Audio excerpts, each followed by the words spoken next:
These sessions are intended to help develop our young scholars to be even better scholars, whether young or otherwise, and faculty members over the years. Today's topic is mentoring for mentees, how to get the best out of your mentor. And I'm going to ask the panel to introduce itself and take it away. Thanks again.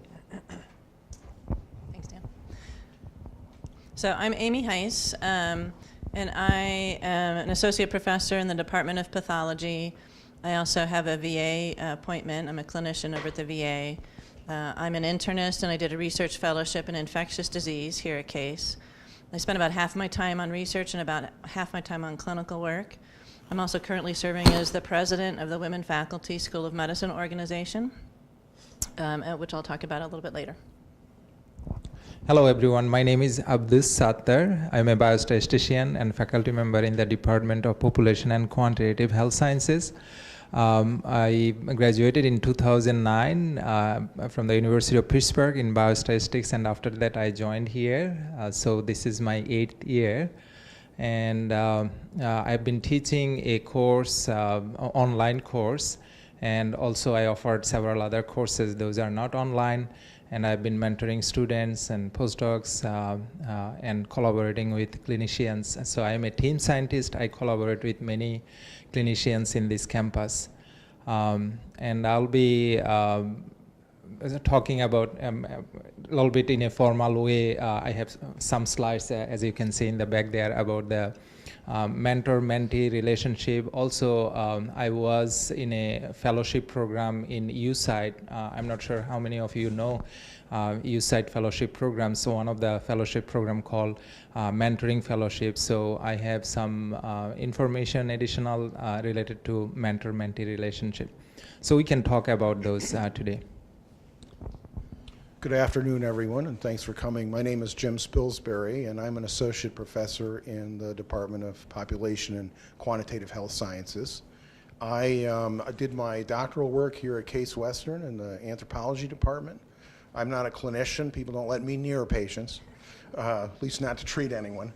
But I'm looking forward to the conversation today. I had a great opportunity to be a fellow in 2 different sorts of fellowships here at Case Western Reserve, and that in addition to my just the experience of having mentors in the graduate program.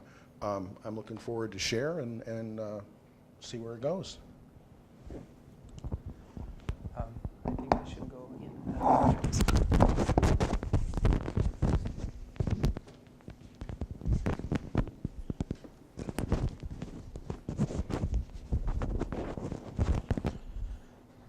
Okay, can you hear me from the back? I think after receiving email from Dan Anker, and I started to think according to his little bit of guideline about this session and presentation. So my presentation should be based on, or the topic should be surrounding to his little email guideline. So let me. So probably you have seen this type of picture in many places. So this is one. After I joined here, I realized that, after graduation, I thought I know a lot. I'll be by myself and independent. I can do many things wherever I want and want to go, I can do.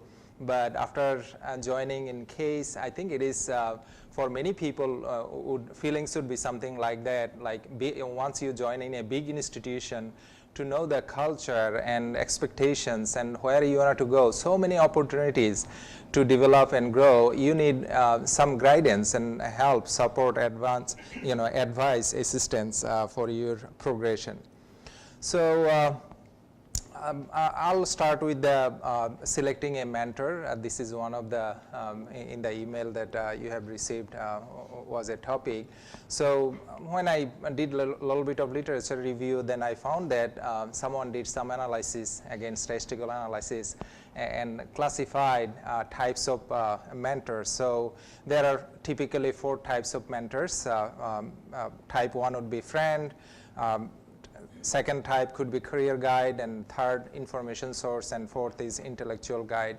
So depending on someone's level of career, like those are say tenured professor or advanced stage career, individual, they would feel comfortable to receive some feedback, suggestions from a typical kind of friend. And then those are in the professional school, female faculty members, their preferred choice would be a career guide. And those are trained in a graduate school like me, and some of you might have this kind of rigorous training in graduate school. You would prefer intellectual guide. So these are kind of 4 types of mentors are available, and they are not mutually exclusive. When you select a mentor, you may select someone who could be as an intellectual guide, who could be also a friend. So depending on your situation, you can find individual and experienced mentor who could be your friend or who could be your intellectual guide, and you can collaborate also. So by looking at this table, again based on literature, I found that this table could be informative. Establishing relationship with a mentor, there are 2 broad categories. One could be career or technical aspects of your relationship, and the other could be psychological or personal. So given the assumptions in the right hand side of the column, trust, respect, commitment, challenge, support, and vision, you can, a mentor-mentee relationship could be, mentor could be your sponsor, coach, and from the psychological perspective, I call them soft role. There are, instead of 2 categories here, career or technical, and the other one is psychosocial, I generally label them as a hard and the soft version. The hard version is the getting a collaboration and get help. Scientific aspects of your research is a hard thing, and that kind of could be you can receive help from your mentor. And the soft one, again, role model, counseling. At some point, you might have difficult time. So in that difficult time, you may get some help from your mentor, like counseling. So again, for the junior faculty, depending on your career, but this is primarily focused on junior faculty like instructor, assistant professor in the tenure track, could be helpful to know that for formal and informal mentoring has been associated with the positive career outcomes, and mentoring is most beneficial again for early stage career, or if you wanted to explore a new area or transitioning. For example, you have been doing research in a certain area, but if you want to transit or if you want to explore some new area, then at this point a formal or informal mentoring would be helpful. And by marginalized group, in the literature mentioning something like female or minority groups, or someone feels some way marginalized, they are more beneficial. Formal mentoring could be beneficial to them. I think the last 2 points that I mentioned in the last slide, I'll skip it. And then finding and selecting a mentor, you may look for senior or experienced faculty member. You may also look for gender, race, age, and personal chemistry, which is hard to identify or think of, but these are the guidance available in the literature that would help in finding or selecting a mentor. Also, when my own experience is when I joined here, I was looking for some mentoring help. I looked at the daily news and who is publishing and getting grants and who has reputation in this campus, and to see whose research is close to my research, and so that we can communicate. These are the aspects I looked at and when I was forming my mentoring committee. So the last point, sense of humor and pragmatic sense of humor. I don't know how much that's matter, but in the literature, it is sense of humor is a point to think of. So I think a few more points here in finding and selecting a mentor. Meeting potential mentors in a formal or informal settings, like in a journal club, whenever you have socialization in the campus, try to meet and greet and talk a little bit, and see whether whether you feel comfortable in talking your science and other aspects that interest to you. So in that way, you know, or potentially you can find a mentor. And I guess prior information means those like reputations and publications and grants and research, whether an individual experienced or senior person's research missions and their activities is close to you, so you can communicate. Those prior information would be helpful in finding a suitable mentor. So for my case, I like the distributed mentorship. Means that someone senior, junior, and also outsider, not my department, but other department, is a way to go. I think I feel comfortable with the distributed mentorship. So you may think that way too. So benefits, we mentioned a little bit about the benefits, but here certain points that if you have a mentoring committee, then you are likely to have a rapid assimilation to the organizational culture, and you may likely have satisfaction to your current job and whatever you'll be doing, and success and promotion. If you have promotion, then of course there would be earning, and leadership also. You might be interested to the leadership development, and also will be willing to mentor other people, share your experience, and help others. And organizational benefit, if you are doing good, then your organization would be, of course, doing good, and there would be increased productivity, and retention of valued employee would be high. So chances of retention to good, productive researcher faculties is likely to happen.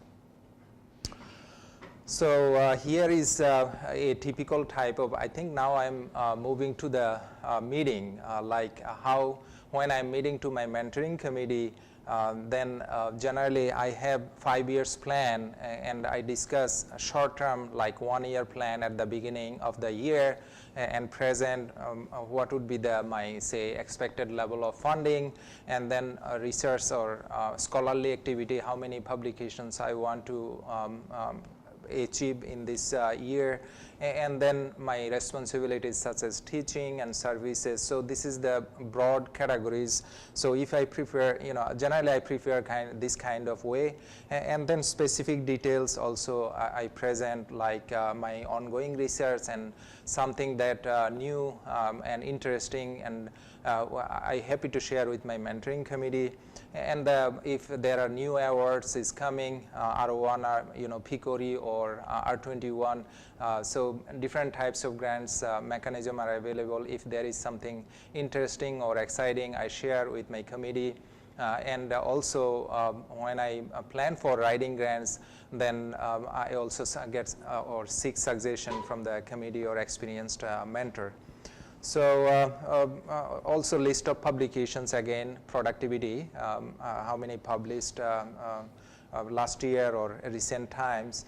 And of course, this is the kind of thing you should discuss what are the challenges, seek feedback and suggestions from your committee.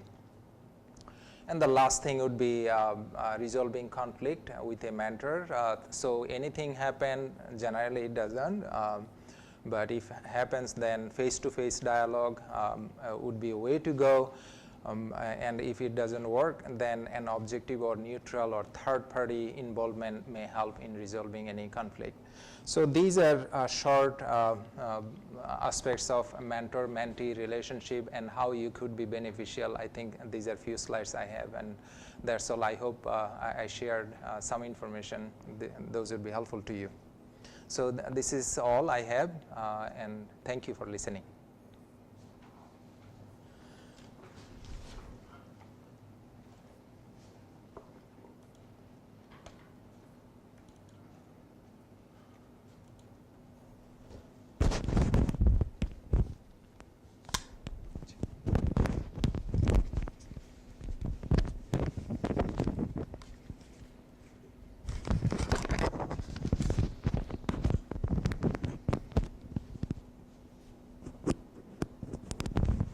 Can everybody hear me?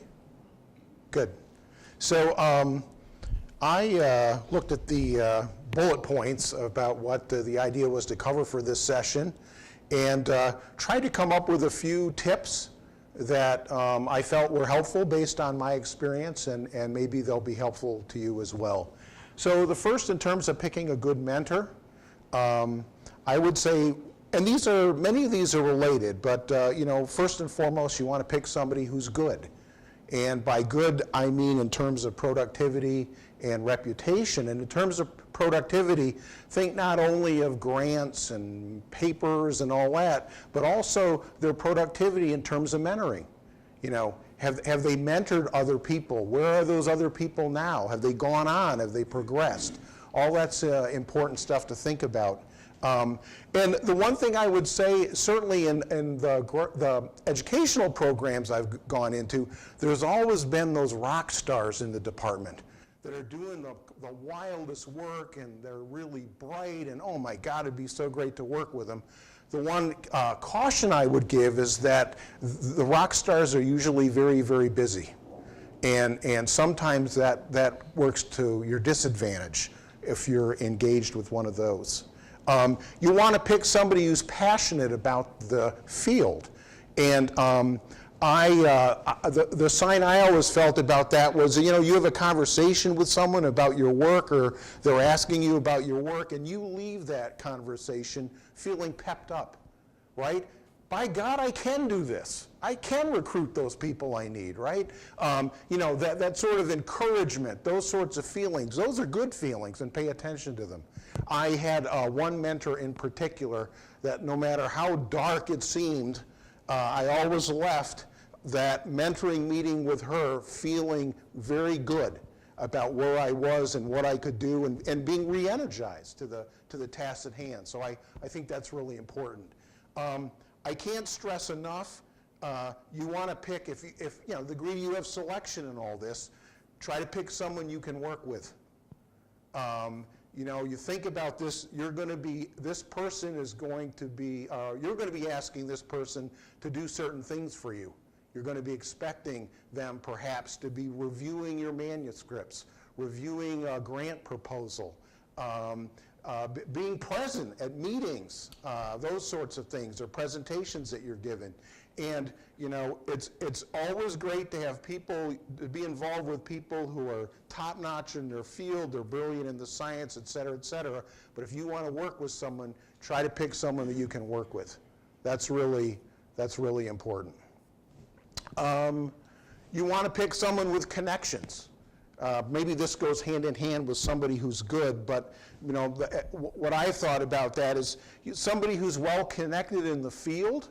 That means that there's the potential for options for you that they may be able to develop or work out. So maybe an opportunity for you to collaborate with someone at another institution for some reason.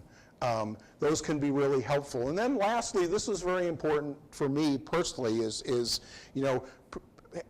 trying to find a mentor who's going to move you out of your comfort zone. So I get a little nervous in speaking in public. I get really nervous in speaking with journalists or the mass media, and it's been really important in my career to have a mentor who would kind of push me in that direction. Not kind of push me off the edge, but you get the idea. Because this is how you grow, right? To move you a little out of your own comfort zone. And how to get all this information? I'd say look and ask. And by look, I mean, you know, a lot of faculty members, potential mentors, their CVs are online nowadays. You can look and there'll be a section about their mentoring history. You may make inquiries about who's been mentored by this individual, where are those individuals now. Some of the best resources you have for information are other people in the department, maybe other mentees, other fellows, staff, other faculty, students, all these people who've interacted with these individuals.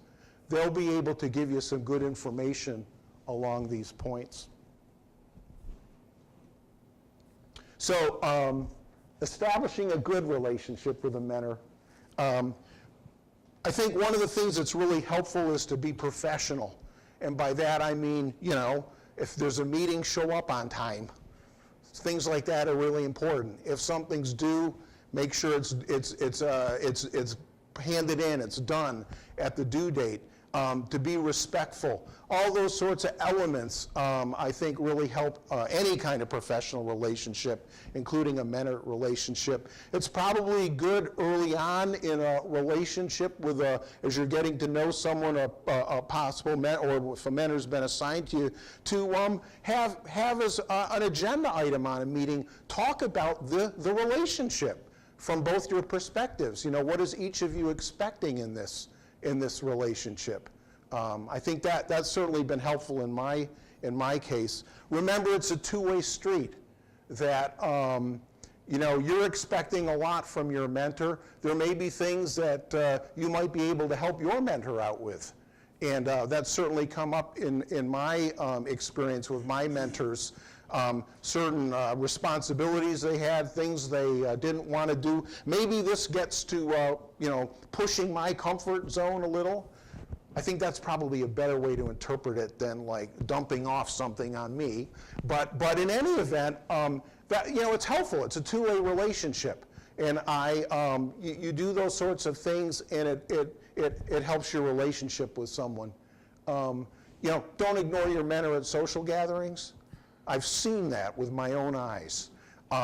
It's all part of building a relationship with someone. And you know, I've had individuals ask me, what on earth am I going to talk to with this person about? Well, you know, you can talk to them about how they got interested in the field. You can talk to them about who their mentors were. You know, what did they like about mentoring? What did they find really important? You could talk to them about the Cleveland Indians and their winning streak. I mean, whatever, but it's, you want, you know, the social aspects of this can be really important too. Because I feel like the more you both get to know each other, the better off the relationship is. And the last one of these, I hope everyone's familiar with the acronym BS. Don't BS your mentor. You know, a mentor's probably like a therapist in the sense that if I'm in therapy, and you know, my insurance or maybe even I out of pocket and paying for this person to help me, the last thing I should be doing is bullshitting them, right? I mean, and sometimes it's been my experience, it can be, you can start to go down that path where maybe your progress is exaggerated a little or whatever. But the important thing is the best way for them to be able to help you is for you to be honest with them about where you are, about what you may be struggling with, about the kinds of help that you may need.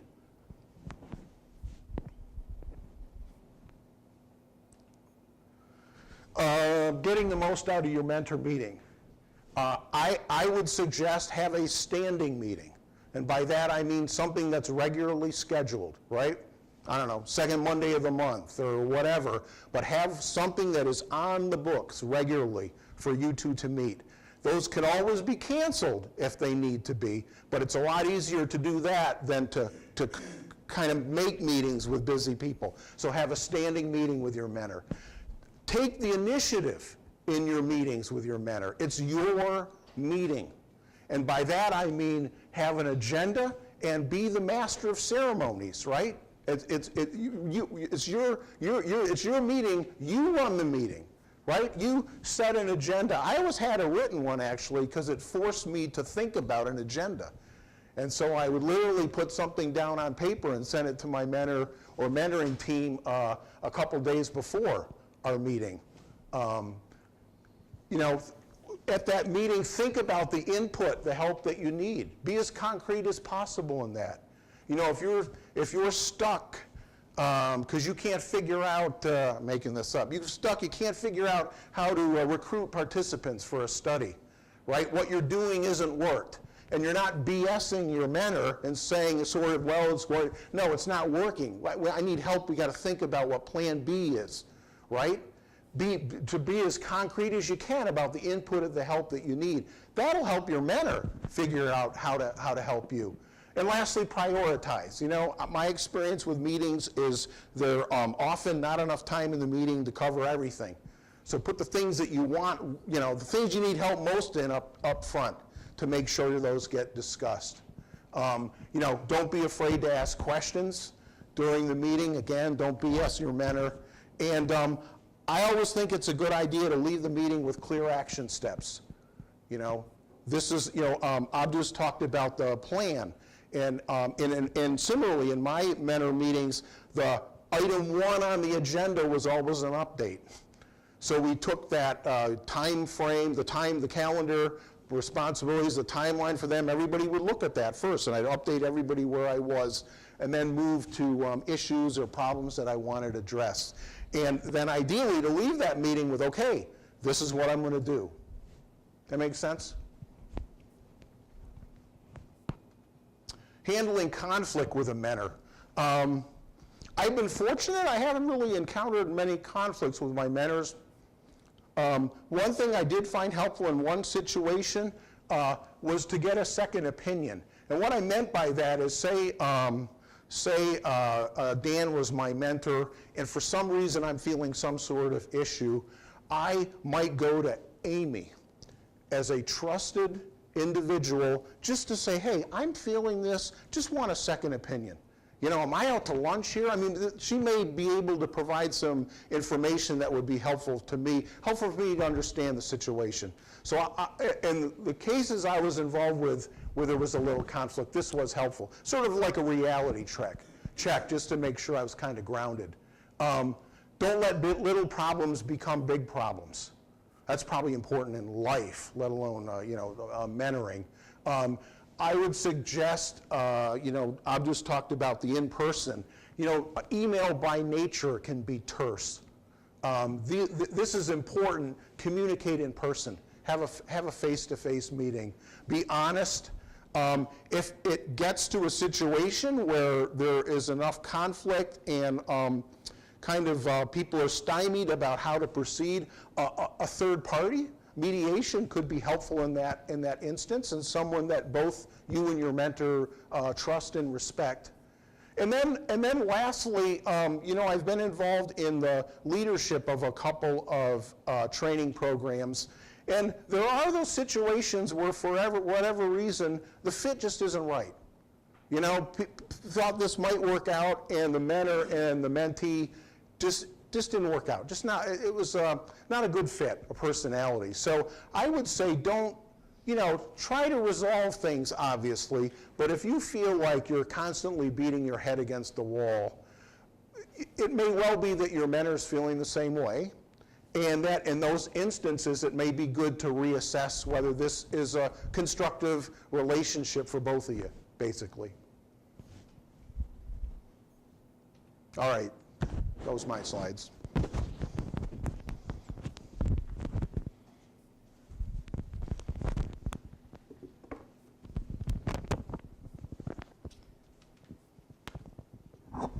So I didn't prepare any formal slides. I wanted to talk more informally, sort of as a transition to our Q&A about mentoring and some of my experiences, both personally and institutionally. So I think mentoring can be categorized as situational or general. So for example, a situational mentoring relationship, that might just be a one-time conversation, or it might be something that you have multiple meetings about, but it's very focused on a particular situation. For example, maybe you're a medical student and you're not sure what field you want to go into with your residency training. So maybe you are contemplating orthopedic surgery versus general surgery, so you take the opportunity to meet with somebody in both of those fields and talk specifically about their experiences, why they chose that field. You know, that may not be an ongoing relationship. That might just be a coffee conversation or a lunchtime conversational. Or it might be that you're problem solving. For example, when I first started my research and I had a lab here, I had a lot of students who were volunteering in my lab. I had some interesting research going on, and I like to mentor students. And I'm a pretty easygoing person, so I'm not going to micromanage the students in my lab. Well, I found out that some of my students were using lab supplies to play cricket in the hallway. They were very creative in how they used the parafilm to make a ball, and they had a bat that they made out of cardboard tubes. And I got wind of this, and I wasn't really sure how to handle it because I didn't want to dismiss them from the experience. You know, it's important to do research. They were participating and contributing to my research, but that kind of behavior was very unprofessional. So what I did is I went to several experienced investigators that I knew, and I asked them how they would handle the situation. I got several different viewpoints, and I took that into account, and I, took an action I felt comfortable with. That was a specific problem that I was bringing to my mentors. That was a very situational mentoring experience. General mentoring, this is somebody who you're going to be establishing a relationship, as has been discussed here, that's going to cover multiple aspects of your career. And there's a difference between mentoring and sponsorship. So really, when you're looking for a general mentor, sometimes what you're looking for is a sponsor. For example, when I was doing my research training, when I did a research fellowship in infectious diseases, and I had an area that I was interested in innate immunity. That's the field that I study. And there was somebody who was an expert in this field. His name was Doug Golenbach, and he was, one of these rock stars that I was very intimidated about. And I went to a scientific meeting, a national scientific meeting, where he was there. I prepared for this. I read his research, I read his papers, and I took the opportunity during one of the networking sessions to go up and introduce myself. And in my introduction, I knew enough about his research that I was able to discuss specifically the aspect of his research I was interested in. And then I had my little elevator speech prepared, so I talked about what I was doing, and I engaged him in that research. And over several conversations during that meeting, I expanded on my research. I had a poster that was being presented there. I invited him to come see the poster. He did. And the bottom line was, at the end of the meeting, he invited me to come to his lab for a couple weeks to do some research, to do some experiments with his reagents. That was the stepping stone to a sponsorship relationship. He was a mentor on a KO8, which is a career development award. He sponsored me. He introduced me to other researchers in my field. He invited me to come to meetings. He invited me to come speak, and it led to a lifetime of collaboration between the two of us. So, that's a general mentoring relationship that turned into a sponsorship and was extremely valuable for my career. There's also informal and formal mentoring. So informal mentoring, those are those kind of mentoring relationships that you're taking the lead on. Often they're situational, but sometimes they're general. Formal mentoring is where there's a program put in place for mentoring. That might be a graduate student committee. All the graduate students here have a committee.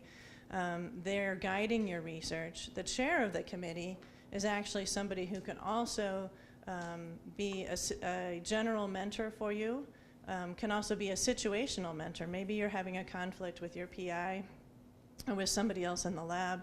That would be a good person and a good resource to go talk to. Faculty often have a mentoring committee that's formed. You were discussing your mentoring committee. That's a very formal relationship. You might have regular standing meetings with those committees. There's also resources on campus for mentoring. So, for example, the internal medicine department in the last 2 years has started a coaching program where faculty are paired with internal medicine residents. And this is an ongoing formalized mentoring program where there's a coaching curriculum. So during the meetings, there's actually a specific goal that's being discussed, and there's an ongoing relationship between that mentor and that coach. The Women Faculty School of Medicine is an organization for women faculty. It's over 20 years old, and we have multiple activities that we sponsor. Some are seminars or workshops. Also, we have a professional training program called Flex, which is a leadership training program. And Flex and the Office for Faculty Affairs and Diversity have partnered this year to initiate a formal coaching program, a peer coaching program. So for faculty, that's another opportunity to find a formalized coach or mentor. ACES is a program here on campus that also has executive coaching as well as situational hotline coaching. So if faculty are having an issue that's particularly urgent and they need situational mentoring around that, ACES has a program that's available for that. The Office of Faculty Affairs also can provide that type of situational coaching if needed. I also would advise people to look outside of their circles for mentors. That's been extremely valuable to me in my career, is to have mentors who are not at my institution or who are not in my field, who can provide a different viewpoint. You know, so if you're a student, maybe you form relationships with other students who can do peer mentoring, maybe students who are further along in the program, or if you're a medical student, maybe you find mentors who are residents. If you're a faculty member, maybe you have mentors who are in another department, maybe even in another school or at another institution, and those kind of national scientific meetings are a good opportunity to find those mentors. Sometimes having that external viewpoint can be very helpful.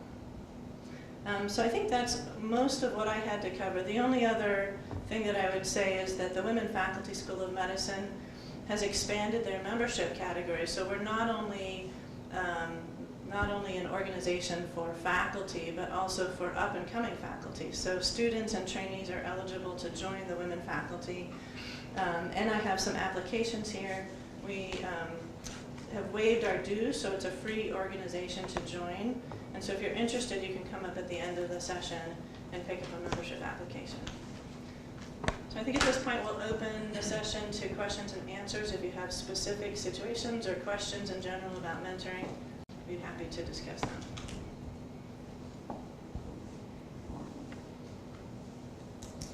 So I'll start with a question, if I may. Thinking back to when I was a young graduate student, I would conceive of the faculty who might be my mentors as all very busy, very knowledgeable in the field, and unlikely to care very much about me particularly.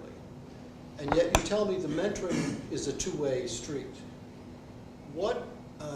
And I would hesitate to approach someone because I'm going to be a drag on their time and my concerns are going to be relatively unimportant for them. But I know now that that's not the case. But can you spell out what is it that the mentor may get from that relationship with me that will encourage me to come forward and ask them to devote some time to it? Take a stab at that. Could you repeat the question? So the question, we talked about mentoring being a two-way street. Your impression as a grad student was that they're all busy. What was the other part? They're all busy. They may not be interested in me. What would I have to offer them? Right. That's sort of the question. Well, you know, I can speak from my own experience that you may share a mutual interest with a mentor, and there may also be within those interests something specific that you're interested in that maybe they've thought about or haven't given a lot of thought about, but it is something of interest to them, and they see you as a great way for them or the group or whatever to explore that area. And the example I can give, when I was hunting up mentors for one of my fellowships, I was encouraged to talk to someone who was here and a real expert in sleep behavior. And I'm an anthropologist. You know, I'm interested in the social context and what the home environment, what the neighborhood environment means for kids' health and well-being. And that, when I spoke with this individual, exploring the possibilities of working together, that was actually something that she found really intriguing. That it was that area of that relationship between the social context and sleep was something that she had sort of thought about in the back of her mind, but had never had really the opportunity or whatever to really pursue it. And I was in a position, it was something I was interested in, and could take the ball and move forward. So I think that was something very concrete that mentor got out of our relationship. I mean, I think too that there's a sense of altruism as well for the mentor. So, anyone who is a faculty member or is a leader in their field has had numerous mentoring relationships that help them to get to that point. Why do we do peer review? Why do we sit on study sections? It's all part of giving back to the community of science. And there's really nothing more rewarding than mentoring someone and seeing their development and success that has come from that interaction. It's very rewarding, personally and professionally. Paul, you had a question? Yeah, thank you so much. Jim, I liked your last bullet. The last bullet of your presentation talks about when chemistry is not moving well and things are not going well. How soon do you recognize that, and how soon do you act, and how do you act? Yeah, that's a tough one. So the question is, Paul mentioned that there may be times when this relationship, like any relationship, just may not be working out. Maybe the fit's not right or whatever. And the question was how soon do you act on that, basically? What would be the course of action? Those sorts of things, Paul, is that fair? Yeah. So I guess on one hand I can say I'm thankful I can't speak from experience in the sense that I never had a relationship really founder to the point where it needed to be broken. But I would say based on the experience I've had with our multidisciplinary clinical research training program, for instance, where the fellows in that have two mentors. Usually I'd say within 5 or 6 months in that program, the managers of it could begin to sense that something may just not be quite right here. Maybe it's a continual, just an inability for the parties to meet. Can't keep making a meeting happen, right? Somebody keeps postponing. Somebody keeps canceling the meetings. That's usually a good sign that something's amiss, right? It needs to be talked out or discussed, something like that. But I don't know if I can give a great answer, Paul. Certainly you want to give it more than like a month. But I would say on the order of, if you've been doing something for, we're talking about months, and there's something that's not quite working, it's probably a good point to try to address that. And I would say my own style with this is, my second opinion. I always felt like it was nice to talk to somebody that was kind of knowledgeable about the setting, whatever, that I could ask, hey, I'm having problems with this. Do you think this is something that, should be addressed or whatever? And at least I've made me feel a little more grounded, There was one time where I did that, and it turned out there were some other activities or events going on I was completely unaware of, and it made sense then about why I was having a little difficulty arranging meetings. But I would think after that, for me, I think a key step is really discussing this with your mentor, if you can. To maybe revisit those expectations that you talked about, and just to make sure things are on track, and then maybe call in another individual as needed. I feel like that was kind of a hazy way of responding to you, but I don't know if that was helpful. Thanks. Any?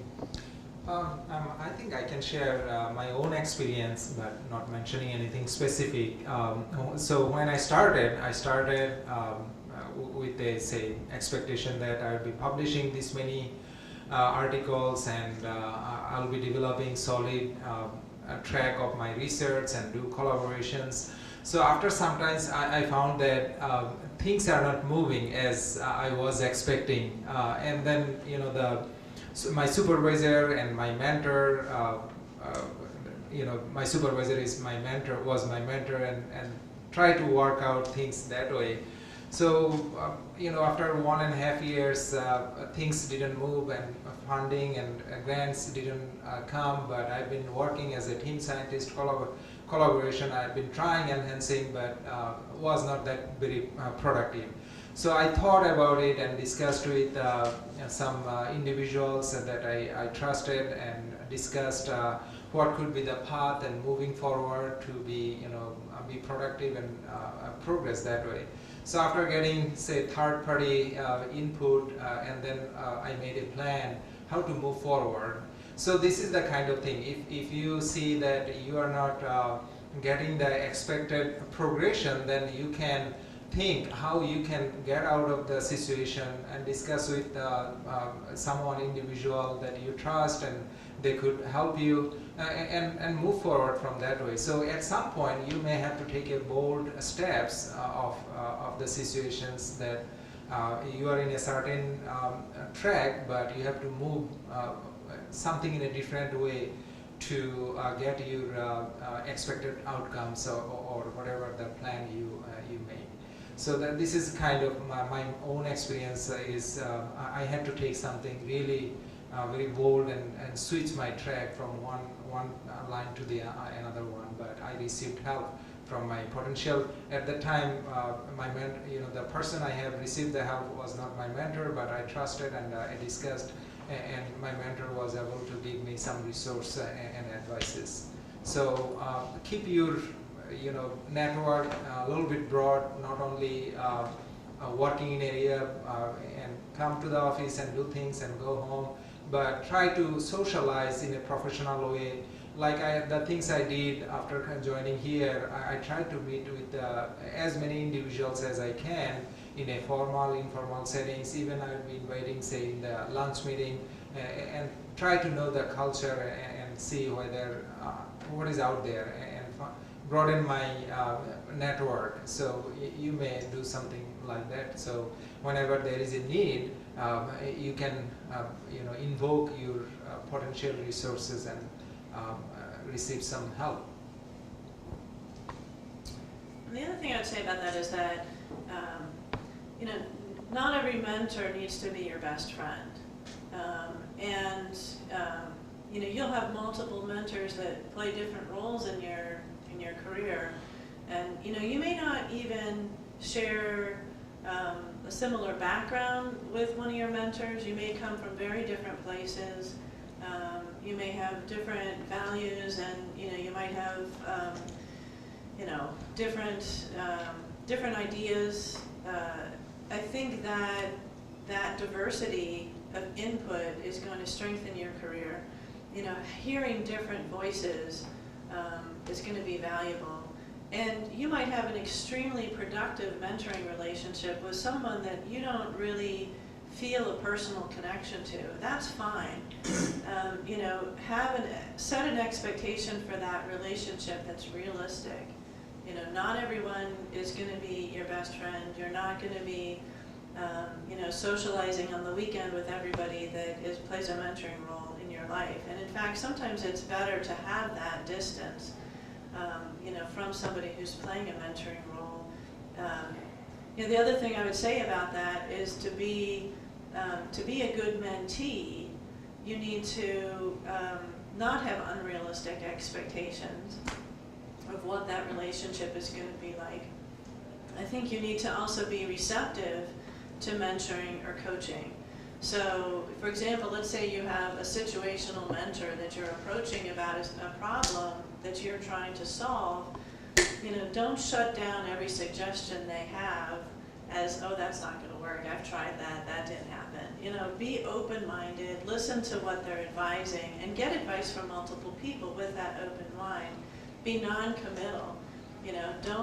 Don't reject something that you may have tried if they're coming back and saying, this is really what I think is the best approach to the situation. And be responsive.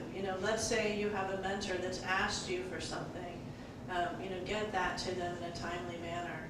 I've had formal CV reviews as a faculty member that have been extremely valuable. The American Medical Women Association national meeting offers that kind of coaching and CV review.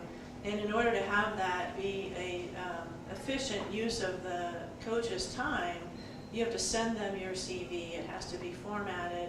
And then they'll sometimes ask you follow-up questions or ask you for additional information. By sending my CV to that person, the 15 minutes that we had scheduled together was very productive because they had the chance to read it ahead of time. So, be respectful of your mentor, be receptive, and be responsive, and I think it'll be a successful mentoring relationship for you. Yes. Hi, I'm Badia Debamba. I'm faculty at Metro, and I can understand how a formal mentoring committee would work in a non-clinical setting. We sit down time and so on. I just wanted your comments and your tips on how would you envisage it working in a clinical setting, especially with primary care. I mean, there's certain challenges with that. One is if we have junior faculty who are really interested in career advancement, somewhere like Metro, I know you can source it from the outside, but in terms of clinical time and the effort you have to put in, it's not as easy, and we have a limited number of professors, associate professors, and yes, autism is great, but they are really busy, and they get so much out of already mentoring so many people. There's only limits that you can do. So what tips do you have, or what your comments would be in trying to have a formal committee in that kind of clinical setting? So the question was, how to form mentoring relationships in a clinical setting, especially where time constraints might be a factor. So, I think that there's differences depending on what kind of clinical setup you have. So if you are a solo practitioner and you're not interacting with other clinicians, then you have to seek out those mentoring relationships outside of the workspace. If you're and most clinical medicine occurs in teams, so that provides an opportunity for mentoring, for receiving mentoring if you're a junior clinician from the attending, or for mentoring those junior clinicians, residents, or medical students that are rotating with you.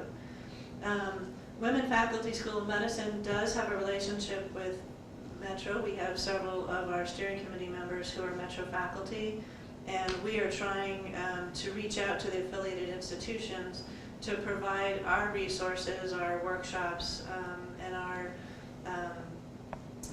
programming to Metro as well. So look for that, join Women Faculty. That also gives you a network of other faculty members who you can turn to for peer mentoring. In terms of forming formal faculty mentoring relationships, I think that model has been set up, like you mentioned, for non-clinical faculty. For clinical faculty, that is going to be more of an informal process at this stage.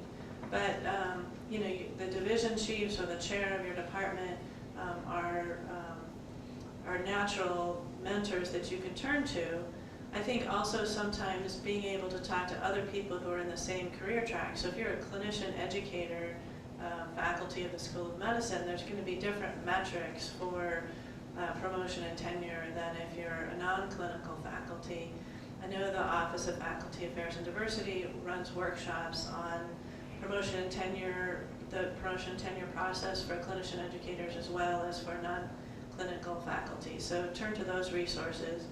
And I think the women faculty, if you reach out to me or somebody within our organization, if you have a specific situation that you want peer mentoring on, we can help to pair you with some mentors from that.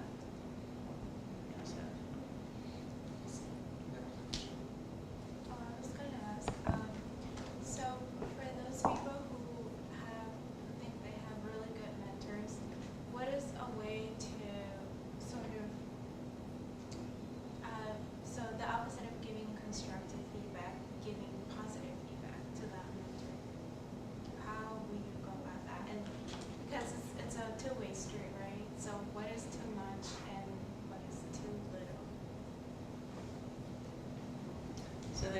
question was how to give positive feedback to your mentor, if you have a positive mentoring relationship. Maybe I'll take a stab at that first. I think that one of the things that is always frustrating as a mentor is when somebody that you have mentored or coached is lost to follow-up. You know, they've moved on in their career and you never hear from them again. You don't have any idea of you know, their ongoing successes. So I would say, you know, first off, maintain regular communication. You know, update your mentor. If you're using social media professionally, maybe connect with them so that they see your updates through LinkedIn or, you know, through another social media platform.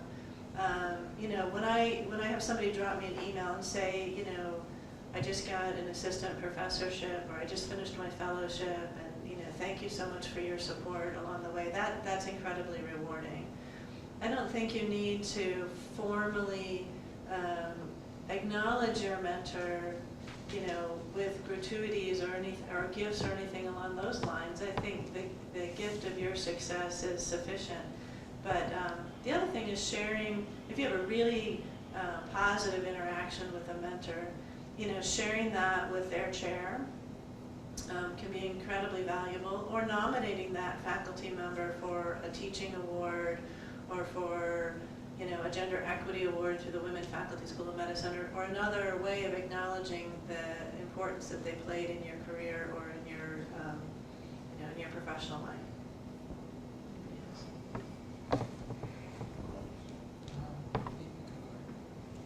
Yeah, I was just going to say that I think, and maybe Amy touched on this earlier, that one of the real, if you really want to thank a mentor, one of the things that you can do when it's your turn is to be a good mentor.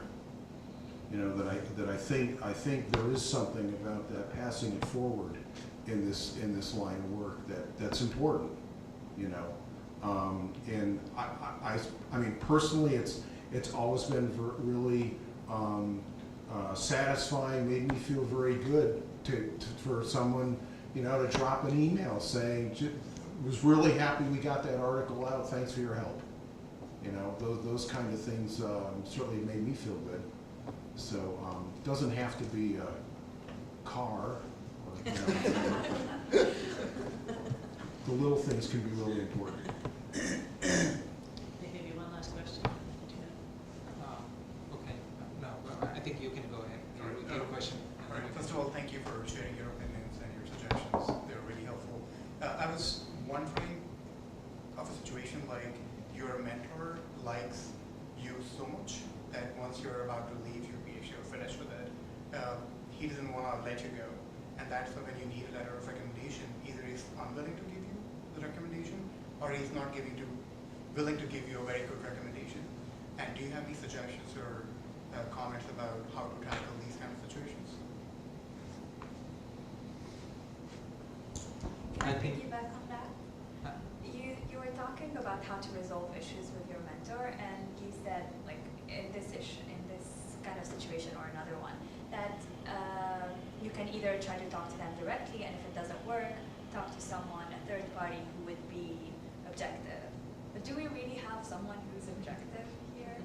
Like, there will always be someone who might have to report to a higher person here at case, or maybe your advisor will not be very comfortable with you talking to another staff member, and like, I don't know, like, that's something that we were talking about, and I thought maybe I can piggyback on his question. Okay, so the question is how to resolve the issue of conflict of interest with the advisor or supervisor or mentor. From my own experience, I can say, I think mentioned earlier that when I when I started as an assistant professor here, I had my own expectation to move forward, and when it didn't, my expected outcome wasn't that tangible, I was frustrated, and I discussed with really a third-party individual, a neutral, not related to me or my advisor in some way, say collaboration. So that individual, I found that individual is helpful, giving like this kind of a panel discussion or seminar on mentoring. So I discussed with her, and then she also recall or sought some help from someone that she knew. And then we discussed and met how to resolve this situation, what are the options available. So there was from that discussion, there was a avenue to move forward for me as here when I started. So when I was in graduate school, of course, the situation you mentioned, you were about to leave, but your mentor is not giving the recommendation letter or for you moving forward. So in that situation, in some school have that kind of option that there is a besides the mentoring committee, dissertation committee, an individual who also oversee the growth or progression. I'm not entirely sure in a case campus, but I knew one of my graduate school had this kind of setup. But that could be here in our graduate school. If you're a graduate student, have some issues, could have something like Office of Graduate Studies could have some resources for addressing or helping the graduate students' need or concern. Of course, beyond your dissertation committee or mentoring committee, maybe you can approach to the department chair in a confidential way and raise your concern. I think there could be a solution for that. Yes, there are some neutral and third-party individual available in your life. When you are in a graduate student, we had the scary scenario of advisor is everything, nothing, no one can else address any other issue between the relationship of mentor and mentor, advisor and advisee, but there are some other options available. So talk and in a confidential way, people are around there, then they would be able to keep the things confidential and help you in some way. I think we've reached our 1 o'clock and more. Thank you to the panel for your immense advice and help. Thank you all for attending.